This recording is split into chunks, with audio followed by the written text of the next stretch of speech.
खडू फळा लागला, हाती खडू फळा लागला, आयुष्याला लळा लागला. हाती खडू फळा लागला, आयुष्याला लळा लागला. याचसाठी तर गुरुजी झालो, माणुसकीचा टिळा लागला. आणि असा लिहितो वालतुरेकी, असा लिहितो वालतुरेकी, बट्टा नाही कोळा लागला, माणुसकीचा टिळा लागला. वा वा. एवढं करून ती म्हणाली की कविता करून पोटाची भूक भागत नाही. ती म्हणाली की कविता करून पोटाची भूक भागत नाही. मी म्हणालो वेडे कविता करून तर बघ भूकच लागत नाही. कविता करून तर बघ भूकच लागत नाही. गांधीचा चष्मा. कामगार चौकातल्या गांधीचा चष्मा काल फुटला आणि चौकातले गांधी सैरभर झाले. कामगार चौकातल्या गांधीचा चष्मा काल फुटला आणि चौकातले गांधी सैरभर झाले. तुटका चष्मा हातात घेऊन काठी टेकत टेकत गांधी अहिंसा मार्गावर चालत राहिले आणि शोधू लागले चष्मा दुरुस्तीचं दुकान.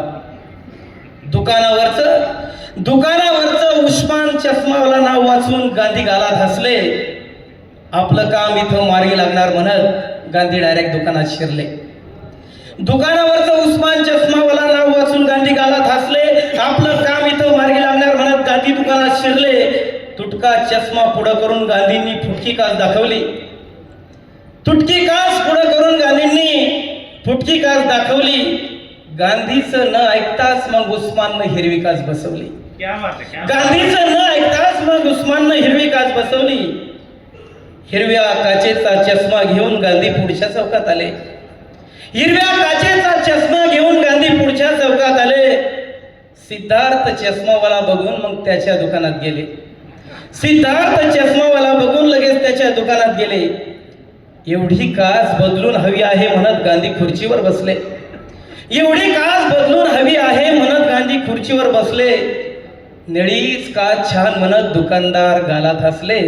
निळीच काच छान म्हणत गांधी दुकानदार गालात हसले. नको नको म्हणत असताना त्यांनी हिरवी काढून निळी काच बसवली. नको नको म्हणत असताना हिरवी काच बदलून त्यानं निळी काच बसवली. आता काय करावं म्हणत गांधींनी मग काठीच कपाळाला लावली. आता काय करावं म्हणत गांधींनी काठीच कपाळाला लावली. थकले भगले गांधी मग फुटपाथवर बसले. सुनील भाऊ समोरच त्यांना पुन्हा एक चष्म्याचे दुकान दिसले. थकलेले गांधी मग पुन्हा ताडकन उठले.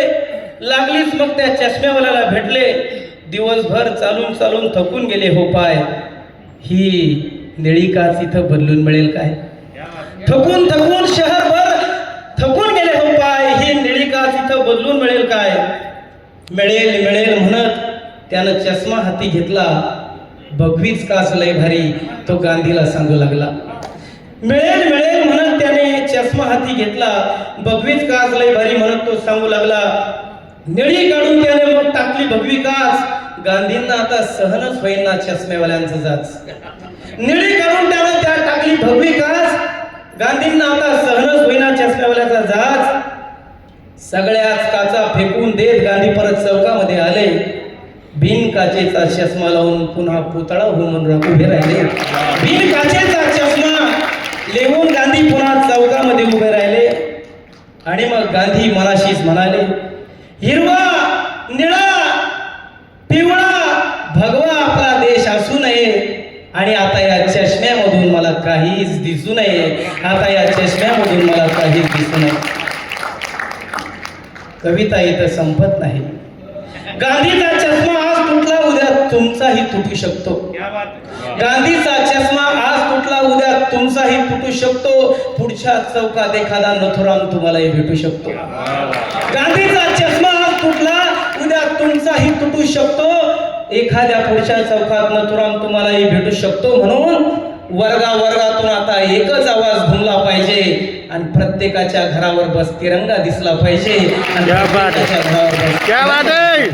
धन्यवाद. बहुत भारी सचिन राव, बहुत भारी आहे, लय भारी आहे.